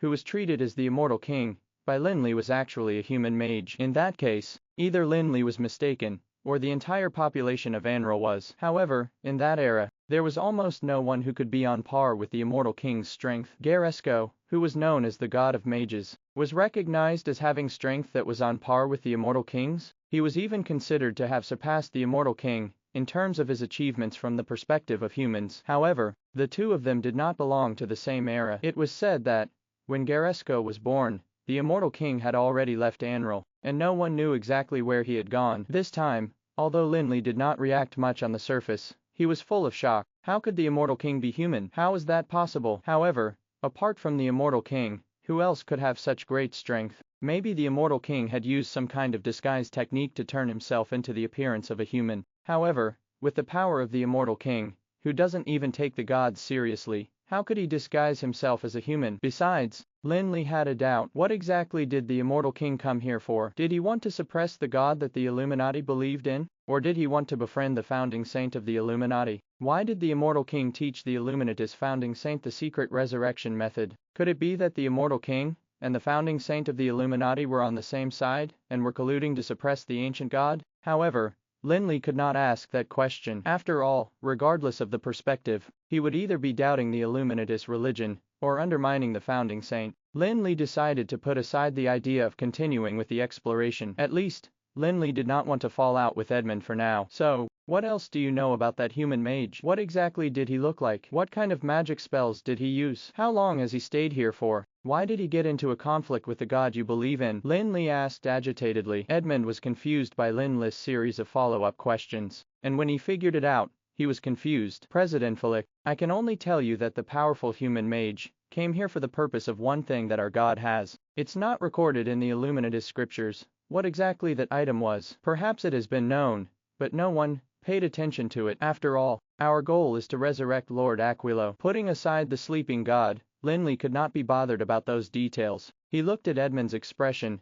and felt that Edmund wasn't lying. Hence, he decided to believe him. It seemed that he really had to explore this time. The item that the immortal king was interested in was definitely impressive. The world that Garesco had created allowed him to track the immortal king all the way here might exist to let him find that item too. However, Lin Li would not immediately agree to Edmund's request. He instead considered for a moment before saying, I can accompany you, but I have a condition. It was obvious that he was interested in exploring again, but he had to take the opportunity to negotiate and raise some conditions from the Gilded Kingdom. If High Priest Power, who already hated Lin Li, heard this, he would probably vomit blood in anger. However, Edmund was obviously much more tolerant than ordinary people. After hearing Lin Li's words, he did not show the slightest displeasure, and even braced himself for some unruly requests made by Lin Li. Appearing sincere, he said, Please go ahead, President Felix. Lin Li nodded without feeling embarrassed at all, and said, Actually, my conditions are simple. After this matter is over, I hope to be able to read the scriptures of the Illuminati, regardless of whether we complete the task or not. The scripture I'm referring to is not the nonsense that you show to ordinary believers. There was more than one scripture of each religion. There was a scripture that recorded the true history of the religion, and also one for the believers to enhance their faith. What Lin Li wanted to read was obviously not the kind that was meant for fooling their believers.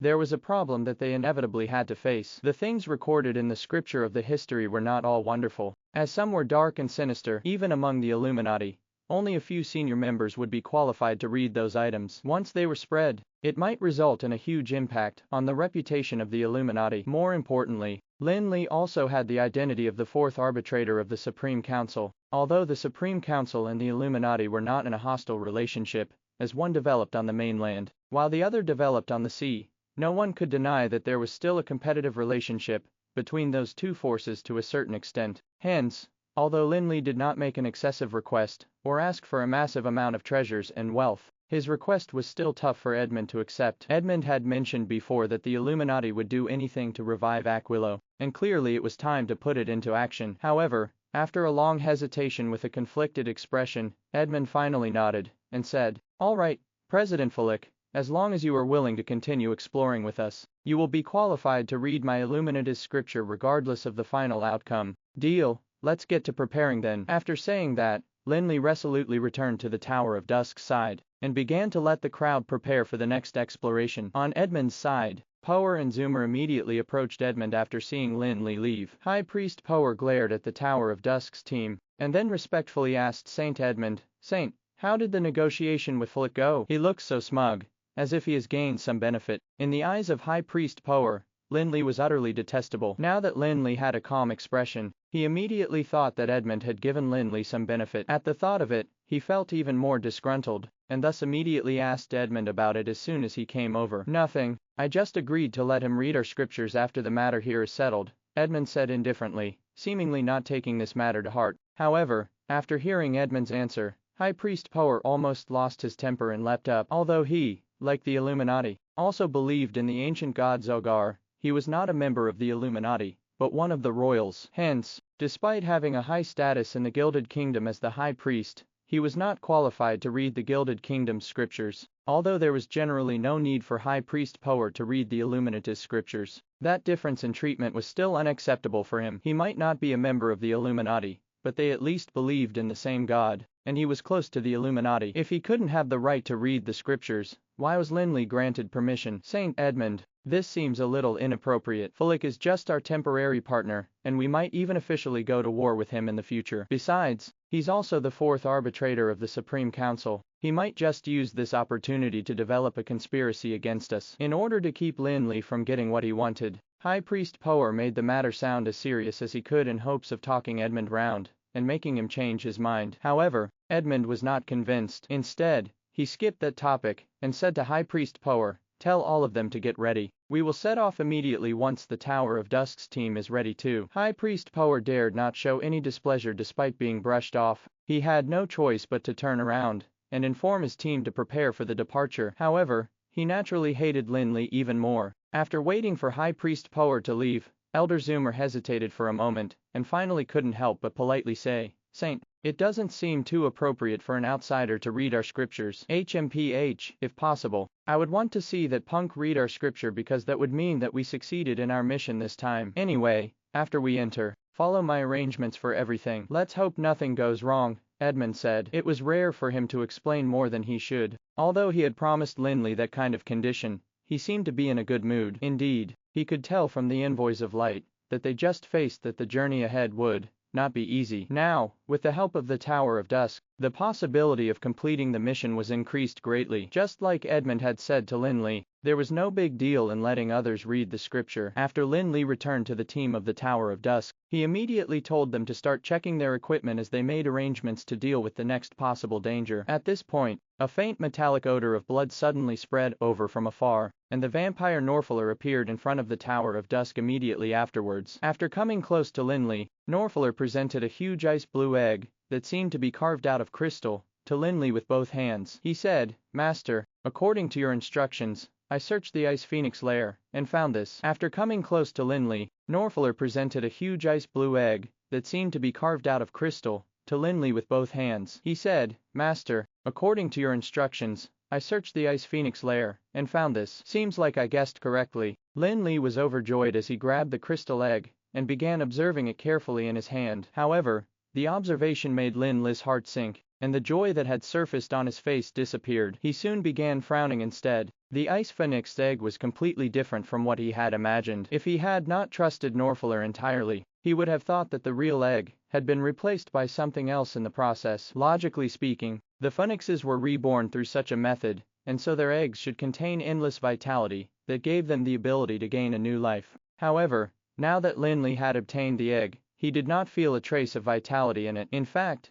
the egg even emanated a rich undead aura that was even denser than that of most genuine undead creatures. In this case, was it still possible for the egg of the Ice Phoenix to be reborn in Nirvana? Besides, it was not just a question of whether it could be reborn or not. The Phoenix egg in Lin Li's hands even gave Lin Li the creeps. It was as if the aura of death that was emanating from the egg was able to penetrate one's soul and erode it. Lin Li did not mind it, since his most competent subordinates, Ufalusi and Norfaler, were undead creatures. There was also a retribution knight in the eternal furnace. However, he couldn't keep holding on to the peculiar phoenix egg. Hence, after Lin Li got the ice phoenix egg, he merely looked at it, and then threw it back to Norfaler. It was full of death, and Lin Li was unsure if it could be used for the rebirth of the ice phoenix. He decided to let Norfaler, an undead creature, play with it. At this moment, the Gilded Kingdom's team had already rested and reorganized themselves, all keeping their guard up in a formation and ready to start entering the palace. After Elder Zoomer deliberately came over to inform them,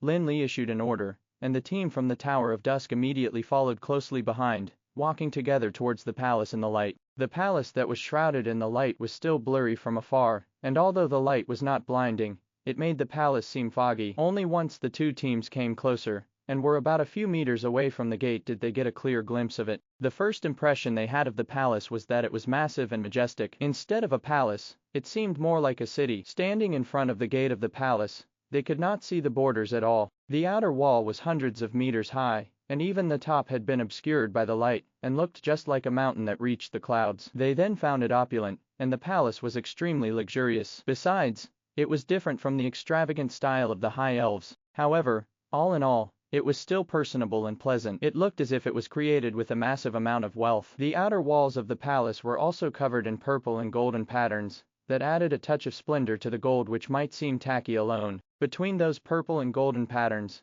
there were also countless large gemstones that were bedazzling like the stars in the night sky. God knew how much wealth had been spent on the Gilded Kingdom and the Illuminati. The current national treasury of the Gilded Kingdom probably could not be compared with the value of this palace. They were truly an incredibly wealthy nation. If an ordinary person were to scrape off a gem on the wall, it would be enough for him to live in luxury for several lifetimes. The gemstones were not only beautiful, each one was a specialty of the endless ocean, and the material used for the purple and golden patterns was a precious magical metal, purple adamantine. Each gram of purple adamantine was worth a massive amount of gold, and it was usually priceless. However, those things did not mean much to Lin Li, and he wouldn't lose his composure over it. In his opinion, only the things he could use were considered valuable. Otherwise, they would just be considered ordinary stones and metals even if others marked up the price. Besides, with his attainments in various fields, it was not difficult to find a few ores in the endless sea, so there was no need to be surprised at all. On the other hand, on the Gilded Kingdom's side,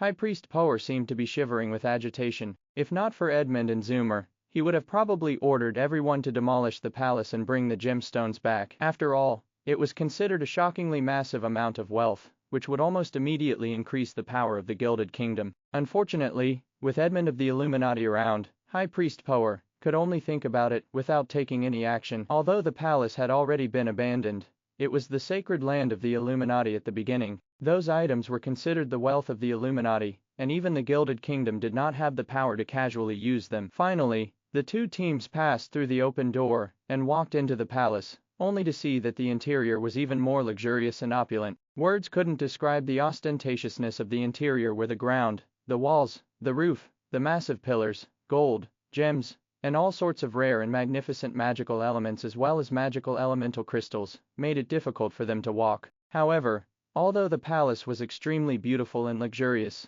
the interior was obviously in a mess as the decorative furnishings were mostly destroyed and placed randomly. There were broken pearls, crystal ornaments, twisted silver lampstands, and many other golden ornaments. Lin Li could tell from the extravagance of this palace that the Illuminati were not slipshod with their offerings to their god. Without the previous conversation with Saint Edmund, Lin Li would have probably thought that the Illuminati's faith in their god had reached a terrifying height. However, Lin Li found it ironic when he looked at this magnificent palace and recalled what Edmund had said to him just now. As both teams advanced towards the depths of the palace slowly under Saint Edmund's lead, the sounds of heavy footsteps came from the depths ahead. Immediately afterwards, a group of spiked earth dragons charged over from the depths of the palace. The spiked earth dragons were similar to the earth dragons of Anral, which looked like wingless dragons. They were magical beasts that carried the blood of worms and had thick hind legs, with 2 rows of spikes that trailed from its head to its tail. In the endless abyss, the spiked earth dragon was considered a relatively common abyssal magical beast,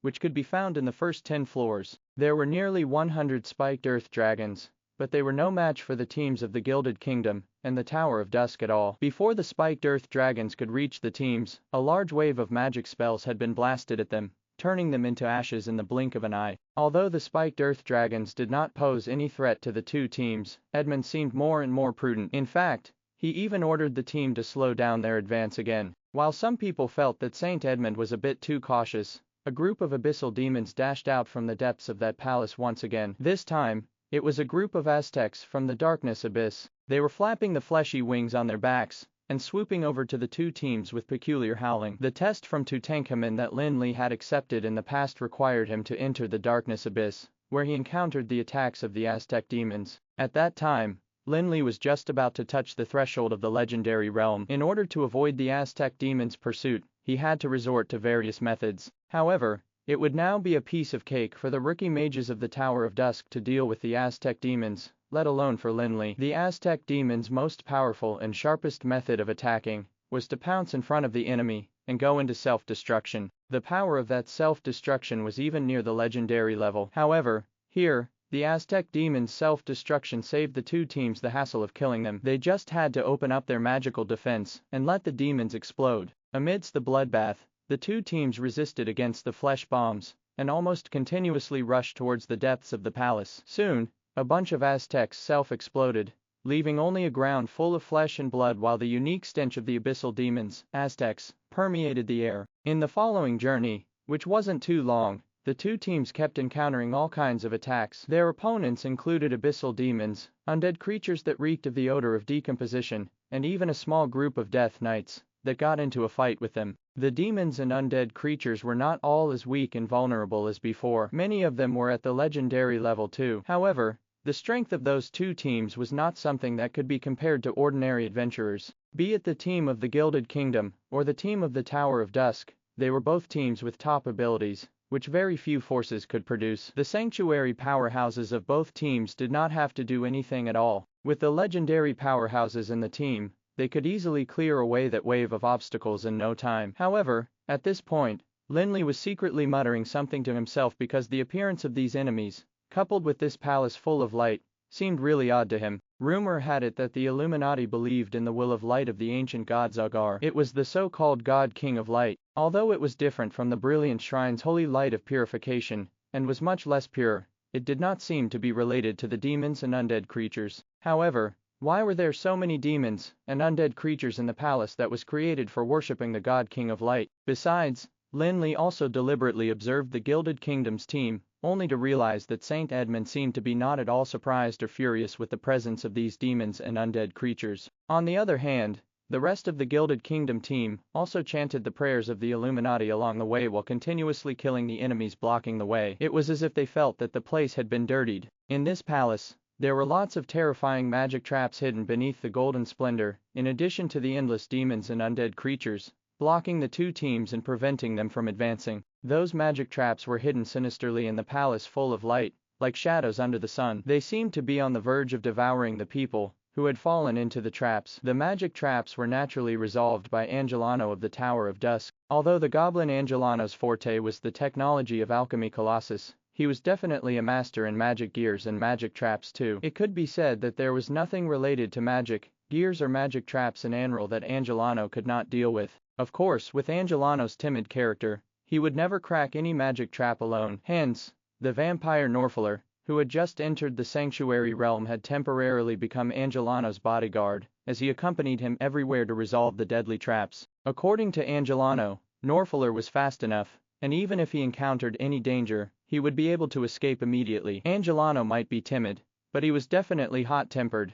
and when he was cracking magic traps, he would often mock the person who had set them up, even though the people who had set up the magic traps basically wouldn't hear his words of mockery. He would feel a great sense of satisfaction and superiority by doing so. However, Angelano behaved a little differently today. After cracking some magic traps, he returned to Lin Li's side and praised it for the first time. "Flick, count yourself lucky for bringing me along this time. These magic traps are definitely up to standard. Even I have to think about it. These magic traps are definitely up to standard, and you definitely won't be able to escape without cracking it. Fortunately, we came in from outside. Otherwise, it would require a lot of effort." At the same time that he was praising the magic traps, Angelano naturally bragged about himself continuously too. On one hand, he wanted to show how skilled he was, and on the other hand, he wanted to gain some benefits from Lin Li after the matter was over. Angelano and Lin Li did not sign a soul contract. Hence, he would take some remuneration in exchange for his effort. Is that so? Lin Li filtered out Angelano's boasts. He had heard those words too often. After that, Lin Li told the team to continue advancing, and after they met a new magic trap, he would tell Norfaller and Angelano to resolve it. However, Lin Li couldn't help but mutter to himself about the uses of the magic traps that Angelano had mentioned. According to Angelano, the main purpose of the magic traps in the palace seemed not to be to deter outsiders. Generally speaking, be it in the relics or mausoleum, or even some important places, the most important purpose of magic traps was to prevent the intrusion of outsiders. However, the magic traps in this palace seemed to be easy to crack from the outside and difficult to crack from the inside. Didn't that mean that the magic traps were designed to entrap something? If that was really the case, wouldn't it become a luxurious prison? In Lin Li's opinion, that was quite unbelievable. Isn't this palace built by the Illuminati to worship the God King of Light? How can there be such magic traps? Could it be that the Illuminati have trapped something powerful here? Or is it the God King of Light that was trapped here? Despite having those questions in his heart,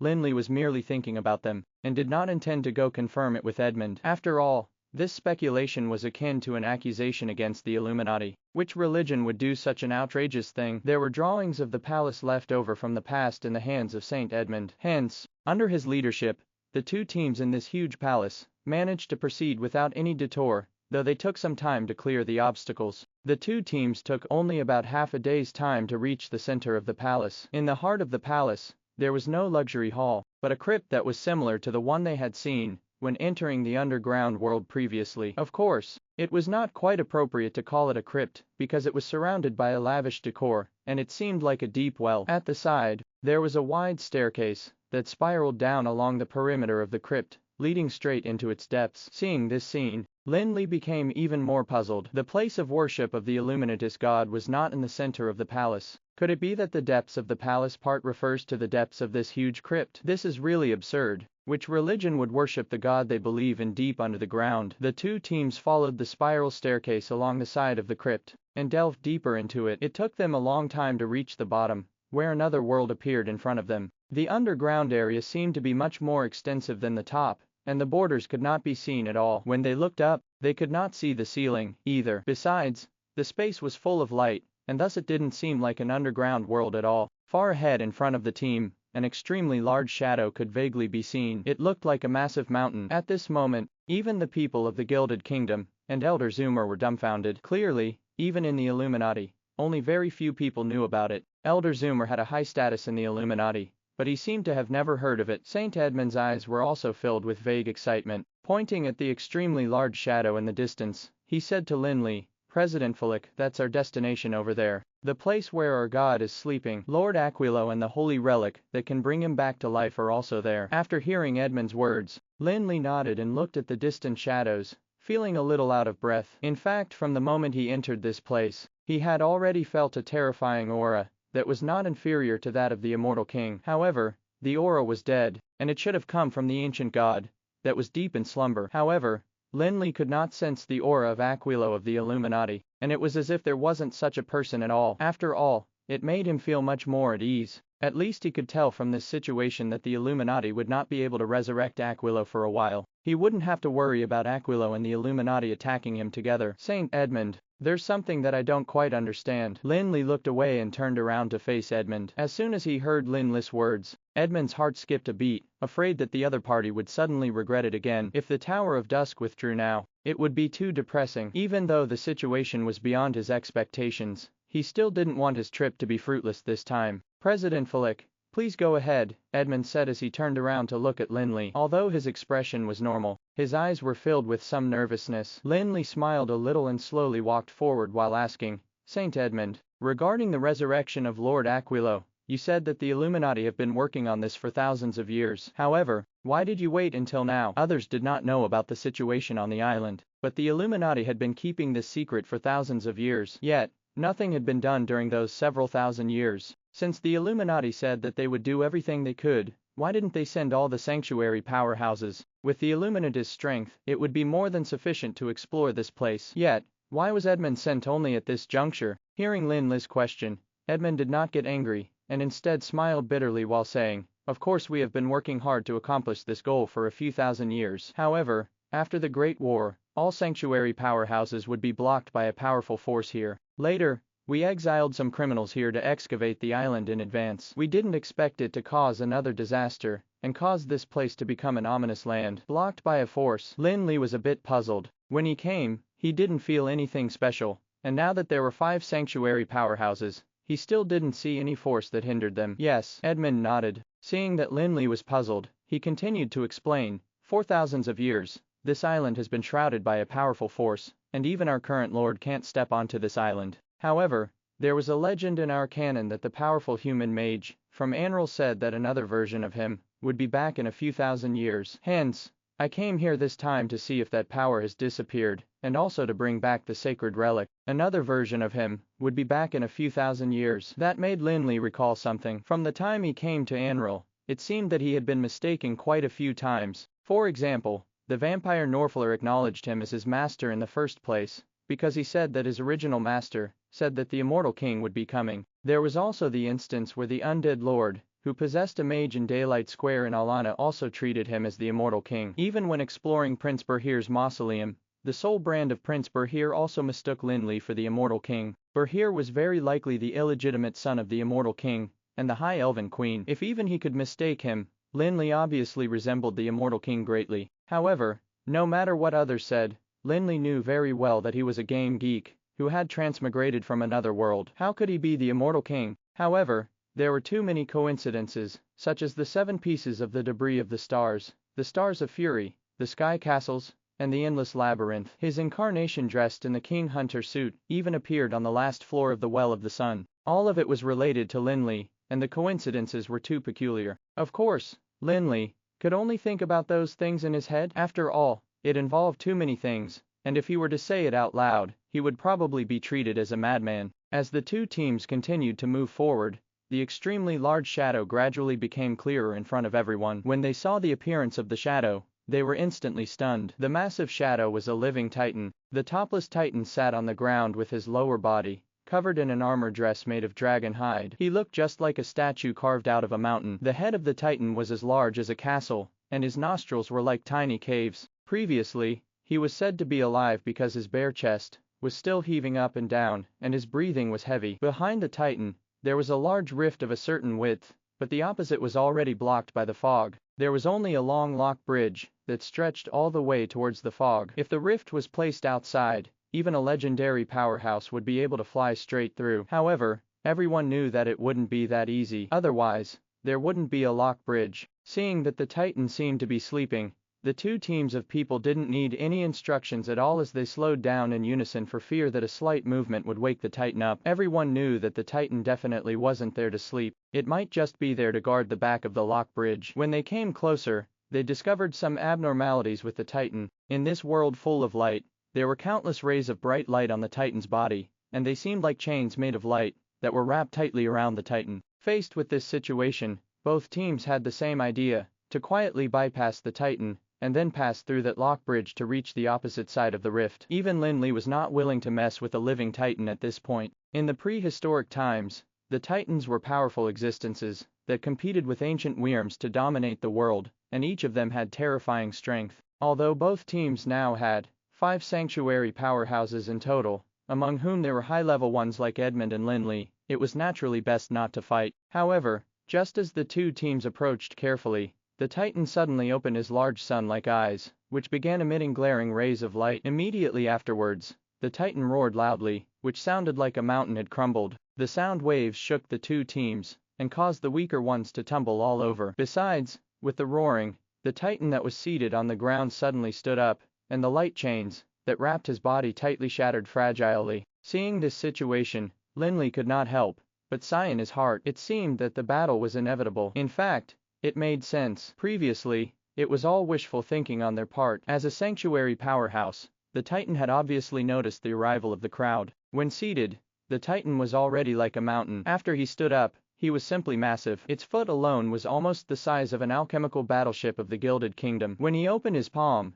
It was as if it could cover the sky, and his pinky was even larger than a single person. When the Titan stood up, the two teams immediately prepared for a battle. Of course, defense was the most important. Besides, they had begun evacuating far away while keeping their guard up. A battle of such a high level was not something that they could participate in. A slight ripple would probably be enough to turn them into ashes. While the two teams left, Edmund, Lin Li, and the other three sanctuary powerhouses immediately emanated powerful mana fluctuations, in hopes that they would attract the attention of the Titan so that their subordinates would not be slaughtered. If the Titan really had to deal with the two teams of legendary powerhouses, it would not be considered a massacre, but killing mosquitoes or ants. Although the five sanctuary powerhouses were much smaller than the Titan in size, and seemed like mosquitoes flying around a person, the Titan dared not belittle the mana fluctuations. After all, the five sanctuary powerhouses were just like him. Although the five sanctuary powerhouses were much smaller than the Titan in size, and seemed like mosquitoes flying around a person, the Titan dared not belittle the mana fluctuations. After all, the five sanctuary powerhouses were just like him. Hence, after breaking free from the light chains, the Titan didn't launch crazy attacks like the others, who just got out in such situations. Instead, he paid attention to Edmund, Lin Li, and the others while opening his palm and extending it to the side. Immediately afterwards, thunderbolts appeared on his palm as the Titan moved, and they even rapidly became stronger. In the blink of an eye, a spear that was like a huge pillar began flickering as the Titan held it tightly. It was precisely a Titan dragon spear, a weapon unique to the Titans. Seeing that the Titan had even taken out the Titan dragon spear, Edmund hurriedly tried to explain to the Titan his intention of coming. "Please wait a moment. We came here with no intention to be your enemy." However, before Edmund could finish, the Titan suddenly became furious, and hollered at Edmund and the others, "Horrible and despicable humans, stop trying to sell your lies. I was trapped here for thousands of years, and your despicable and shameless deeds will definitely incur the wrath of the Titans." After roaring, the Titan did not wait for Edmund to say anything else,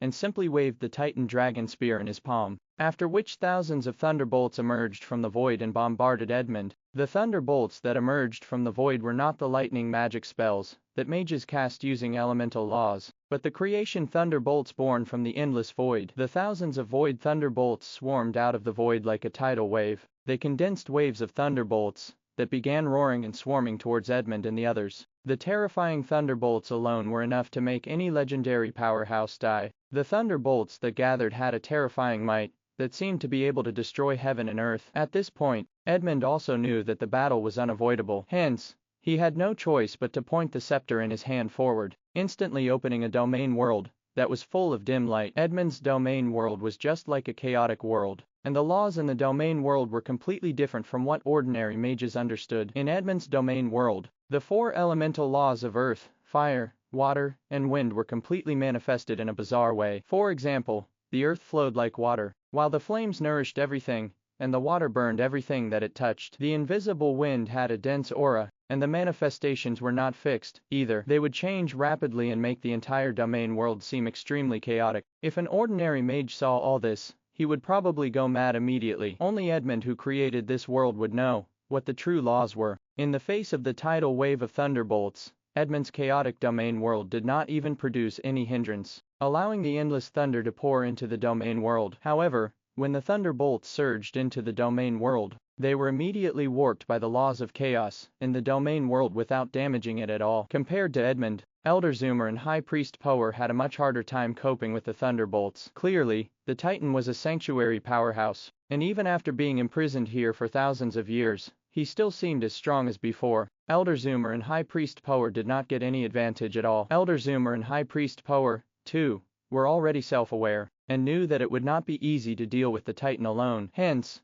the two of them joined forces at the beginning. Both of them felt like they were in the same boat. Hence, it was right to join forces. However, fortunately, the one that the Titan wanted to deal with was Edmund. Otherwise, if Elder Zoomer and High Priest Power had to face him, they would be in danger of falling. Lin Li did not seem to have it as easy as Edmund, as he was simply resisting the impact of the thunderbolt using the domain world. However, under the bombardment of the endless thunderbolts, his domain world seemed like a reef in the sea, allowing the wind and waves to crash into it, while it remained still. Of course, it was not that Lin Li was already strong enough to ignore the Titan's attack. The debris of the stars, thunderbolt, that he held in his hand could be said to be the origin of all lightning, and restrained the power of thunderbolts. When he incorporated the power of the debris of the stars, Thunderbolt, into his domain world, the domain world was not strengthened greatly, but it gave Lin Li an unparalleled advantage in the fight against the thunderbolts of the Titan. Edmund did not know that Lin Li had such a heavenly magical weapon. Hence,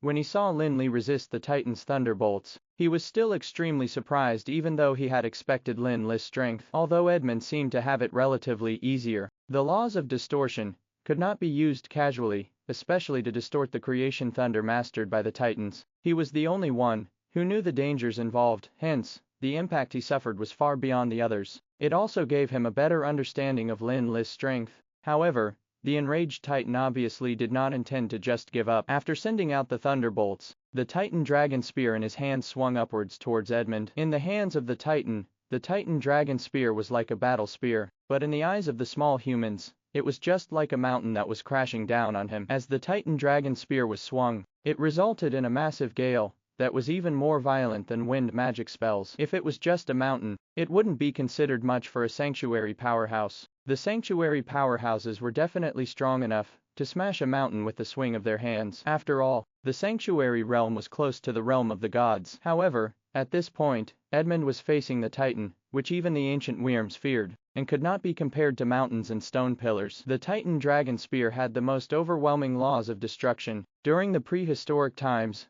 many powerful ancient Wyrms died under the attack of the Titan dragon spear. Before the Titan dragon spear actually came into contact with Edmund's domain world, the immense oppressive force was already distorting Edmund's domain world. The aura of destruction and rebirth that emanated from the Titan dragon spear penetrated Edmund's domain world and weakened the laws in it. The real creation thunderbolt was said to have broken through the world of chaos to create the current world of Anral. Although sanctuary powerhouses were powerful, they had yet to reach the point of being able to create a world. If the world was a piece of iron, the domain world would be a wooden board. Since the creation thunderbolt could cut through an iron board, it would be a piece of cake for it to cut the wooden board. Although what Edmund was facing could not be considered the creation thunder in the true sense, and was only a Titan dragon spear that contained some laws of the creation thunderbolt, the impact on the world laws couldn't be ignored. Edmund knew that with his own laws of chaos, it would probably be hard to resist this fierce blow, so he did not dare to slow down at all, and immediately retreated. Edmund dodged in time,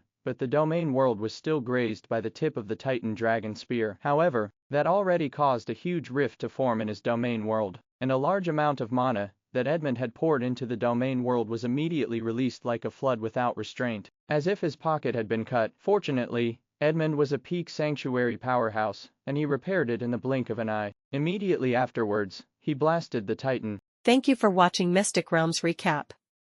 Please like, share and subscribe. Have a great day.